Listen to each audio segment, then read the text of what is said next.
Stop telling yourself that your relationship is wrong. Stop pretending that the person beside you is the source of your suffering. Stop running from the most uncomfortable truth of your existence. The relationship you're in is not a mistake. It's a mirror. Every fight, every disappointment, every moment when you feel unseen or unheard. These are not accidents. They are not cosmic jokes played upon your innocent heart. They are reflections of the wounds you carry, the shadows you refuse to face, the parts of yourself you've buried so deep that only another soul can excavate them. The pain you feel when they don't understand you, that's the echo of your own self-abandonment. The anger that rises when they fail to meet your needs, that's the rage you've never allowed yourself to feel toward your own neglect. The loneliness you experience even when they're right there beside you, that's the isolation you've created from your own authentic self. Your relationship is not broken. It's working exactly as it should, as a sacred excavation site where your deepest truths come to light. The person who drives you to madness with their stubborn habits is showing you your own rigidity. The one who withdraws when you need them most is revealing your terror of being truly seen. The partner who criticizes your dreams is mirroring the voice in your head that has always whispered you're not enough. This is the brutal beauty of intimate connection. It strips away every pretense, every mask, every carefully constructed identity you've built to protect yourself from the world. In the naked vulnerability of relationship, you cannot hide from yourself any longer. The mirror reflects not just your light but your shadow, and both are necessary for wholeness. From the moment you could comprehend language, you were fed the mythology of romantic salvation. Disney princesses taught you to wait for rescue. Romantic comedies convinced you that love conquers all obstacles without inner work. Religious traditions spoke of two becoming one flesh, but never mentioned the psychological surgery required for such union. Your parents, wounded by their own unlived lives, unconsciously trained you to be half a person seeking completion. If they fought constantly, you learned that love equals drama and intensity. If they were emotionally distant, you learned that love means settling for crumbs of affection. If they divorced, you learned that love is temporary and not to be trusted. If they stayed together miserably, you learned that love is sacrifice and suffering. School taught you to compete, to compare, to measure your worth against others. Society taught you to consume, to acquire, to believe that happiness comes from external sources. Religion taught you to deny your earthly desires, to see the body as sinful, to split yourself into acceptable and unacceptable parts. Therapy taught you to analyze and fix, to see yourself as broken rather than simply unconscious. All of these influences converged to create a fundamental misunderstanding about the nature of intimate relationship. You entered love not as a sovereign being seeking communion with another sovereign being, but as a desperate refugee seeking asylum from your own inner emptiness. You confused intensity with intimacy, chemistry with compatibility, need with love. You mistook your partner's willingness to tolerate your unconscious patterns for unconditional acceptance. You interpreted their attempts to help you grow as personal attacks on your character. You turned their natural human limitations into evidence of their inadequacy as a partner. But the deepest conditioning runs even deeper than this. You were taught that conflict is bad, that anger is dangerous, that expressing your needs is selfish. So you learned to swallow your truth, to accommodate rather than communicate, to lose yourself in order to keep the peace. Then you resented your partner for not seeing through your performance to the real person, screaming silently underneath. The culture promised you that the right person would intuitively know how to love you without you having to teach them. That soulmates recognize each other instantly and require no effort to maintain harmony. That if you have to work at love, it must not be real love. These fairy tales set you up for inevitable disappointment and self-blame when reality failed to match the fantasy. Carl Jung understood what most lovers refuse to see. Relationship is the gymnasium of consciousness. It is where the unconscious becomes conscious, where the shadow meets the light, where the false self dies so the true self can be born.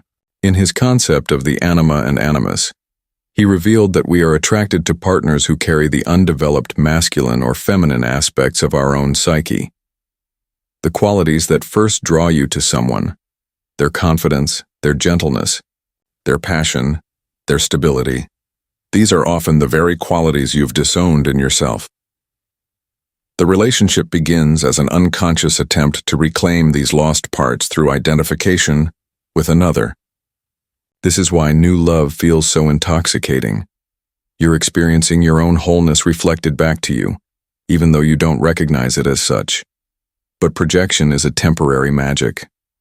As the honeymoon phase fades and reality intrudes, you begin to see your partner as they actually are, rather than as the carrier of your unconscious projections. This is when most relationships either deepen into authentic intimacy or collapse under the weight of unmet expectations. The mystics understood, something that modern psychology is only beginning to rediscover. Relationship is a spiritual practice. In tantric philosophy, the beloved is seen as a manifestation of the divine, worthy of worship not because they are perfect, but because they are a unique expression of consciousness itself.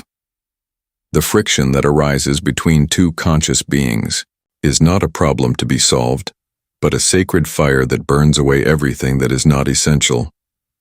Rumi wrote that lovers don't finally meet somewhere, they're in each other all along. This is not romantic sentiment but psychological truth. The beloved exists within you as an archetype, a pattern of wholeness that you recognize when you encounter it in external form. But the recognition is not the relationship, it's just the beginning of the real work. Buddhist philosophy teaches that attachment is the root of suffering, but this doesn't mean we should avoid relationship. It means we must learn to love without grasping, to cherish without possessing, to commit without controlling. The path of conscious relationship is the path of learning to hold another's becoming with open hands. The great philosopher Martin Buber distinguished between I-it and I-thou relationships. In I-it relating, we treat the other as an object to be used for our own gratification or growth. In I-thou relating, we encounter the other as a sacred subject, a mystery to be revered rather than a problem to be solved. Most relationships fluctuate between these two modes, but conscious relationship aspires toward the I-thou encounter as much as possible. Now imagine a different kind of love entirely. Not the love that hungers and grasps and makes demands, but the love that flows from the wellspring of your own completeness. This is the love of the sun. It shines not because it needs something from the planets, but because radiance is its essential nature. This is the love of the ocean. It gives to the shore not out of obligation but out of abundance. In this mature love, you enter relationship not as a beggar seeking alms but as a king or queen with treasures to share. You don't need your partner to validate your worth because you've already validated it yourself. You don't need them to heal your wounds because you've taken responsibility for your own healing. You don't need them to complete you because you've discovered your own wholeness. This doesn't mean you become coldly self-sufficient or emotionally unavailable. It means you love from overflow rather than deficit. When your partner is struggling, you can offer genuine support without losing yourself in their pain. When they're successful, you can celebrate without feeling diminished. When they need space, you can give it without taking it personally. When they need closeness, you can provide it without feeling suffocated. The miracle of this mature love is that it transforms everything it touches. Conflict becomes collaboration. Differences become opportunities for expansion.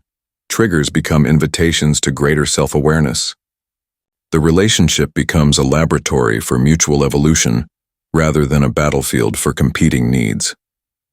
In this new paradigm, you don't stay together because you can't survive apart. You choose each other because your individual wholeness creates something magnificent in communion.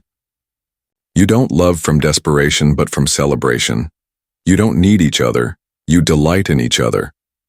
Your partner's quirks become endearing rather than irritating because you're not trying to change them into someone else. Their struggles become opportunities for compassion rather than evidence of their inadequacy. Their growth becomes a source of inspiration rather than a threat to your security. Their very existence becomes a gift rather than a burden. This love is generous without being self-sacrificing. It's committed without being possessive. It's passionate without being obsessive. It's stable without being stagnant. It's deep without being heavy. It honors both autonomy and connection, both individuality and unity, both the human and the divine aspects of intimate partnership. When you love from this place, you become a safe harbor for your partner's becoming. They can reveal their shadows without fear of rejection. They can pursue their dreams without fear of abandonment. They can change and grow without fear of losing your love. And in return, they offer you the same sacred space for your own unfolding. But even this beautiful vision must die. Even this mature love, this conscious relationship, this sacred mirroring, it too is temporary, fragile, finite. The deepest spiritual truth about relationship is that nothing lasts forever in the forms we prefer. And this impermanence is not a flaw, but a feature of existence itself. Some relationships are meant to span decades, growing and deepening like ancient trees whose roots intertwine beneath the earth. Others are meant to burn bright and brief like shooting stars, leaving trails of beauty and transformation in their wake.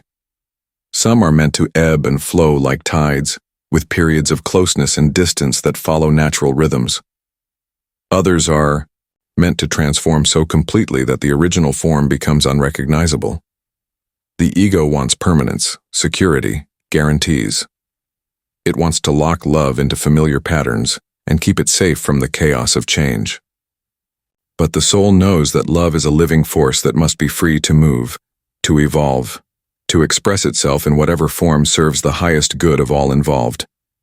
There's a sacred silence that must be cultivated within relationship, not the silence of withdrawal or resentment, but the silence of deep listening, the silence that allows mystery to exist without demanding explanations, the silence that honors the vast unknown within each person, the silence that holds space for the other's journey without trying to direct or control it. In this silence, you discover that the greatest gift you can offer your partner is not your constant presence or your unwavering agreement, but your own authentic becoming. The most loving thing you can do is to grow into the fullest expression of who you came here to be, because your evolution gives them permission to evolve as well. Sometimes this evolution leads couples deeper into union. Sometimes it leads them to conscious uncoupling. Sometimes it leads to temporary separation followed by reunion at a new level. Sometimes it leads to the recognition that they've given each other everything they had to give, and it's time to love each other enough to let go. The mature soul learns to hold all of these possibilities without attachment to any particular outcome. They love fully while remaining open to whatever form that love needs to take. They commit deeply while staying unattached to specific results. They invest completely while being prepared to walk away if that's what serves the highest good. This is perhaps the most difficult lesson of conscious relationship. Learning to love so purely that you're willing to lose the person rather than lose the love itself. Learning to care so deeply that you want what's best for them even if it's not what's best for the relationship. Learning to be so committed to truth that you'll choose it over comfort, growth over security, authenticity over harmony. The silence between heartbeats, the space between breaths, the pause between words. This is where the deepest intimacy lives. Not in the desperate reaching toward each other, but in the mutual reverence for the infinite mystery that each person carries. In this silence, relationship becomes prayer, love becomes worship, and the ordinary moments of domestic life become sacred ceremonies. So stop running from the mirror that stands before you each morning, that sits across from you at dinner, that lies beside you in the darkness. Stop demanding that the reflections show you only what you want to see. Stop cursing the glass for revealing the cracks in your foundation that you've spent years trying to hide. Your relationship, in whatever form it takes, however long it lasts, however perfectly or imperfectly it unfolds, is your curriculum in consciousness. It's where you learn that love is not a feeling but a practice. It's where you discover that intimacy is not the absence of conflict, but the presence of truth. It's where you realize that commitment is not a promise to never change, but a dedication to growing in the same direction. The person who shares your bed, your bills, your dreams, and your disappointments is not your problem to solve or your salvation to achieve. They are your teacher disguised as your lover, your mirror disguised as your partner, your invitation to come home to yourself disguised as your greatest challenge. Every time they trigger you, thank them for showing you where your work lies. Every time they fail to meet your expectations, celebrate the opportunity to meet your own needs. Every time they reveal their humanity, honor them for their courage to be imperfect in your presence. Every time they choose to stay despite your flaws, recognize it as a miracle worth cherishing. The relationship you're in right now, whether it's filled with passion or has settled into comfortable routine, whether it's struggling with major issues or humming along smoothly, whether it's just beginning or has weathered decades of seasons, this relationship is exactly what your soul needs for its next level of evolution. If you're single, the mirror is in your readiness to love without losing yourself, your willingness to be vulnerable without becoming a victim, your capacity to commit without compromising your truth. If you're in partnership, the mirror is in your daily choice to see clearly, love freely, and grow courageously together. If these words have stirred something ancient and knowing within you, if you feel the recognition of truth in your bones, write this declaration in the comments. I choose to see my relationship as a mirror, not a mistake. Let this simple sentence mark the moment you stopped being a victim of love and chose to become a student of it. Let it be your commitment to approach relationship as a spiritual practice rather than an emotional convenience. Let it be your promise to yourself to use every interaction as an opportunity for deeper self-knowledge and greater compassion.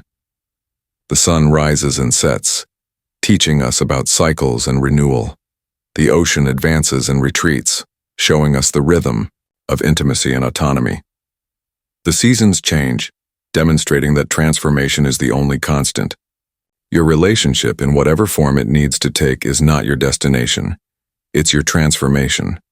And in that transformation, if you're brave enough to look into the mirror without flinching, you'll discover the most radical truth of all. The love you've been seeking in another has been waiting inside you all along, patient as the earth, constant as the stars, deep as the silence between souls who have finally learned to see themselves clearly in each other's eyes. Welcome home, to the love that you are. The mirror is ready when you are.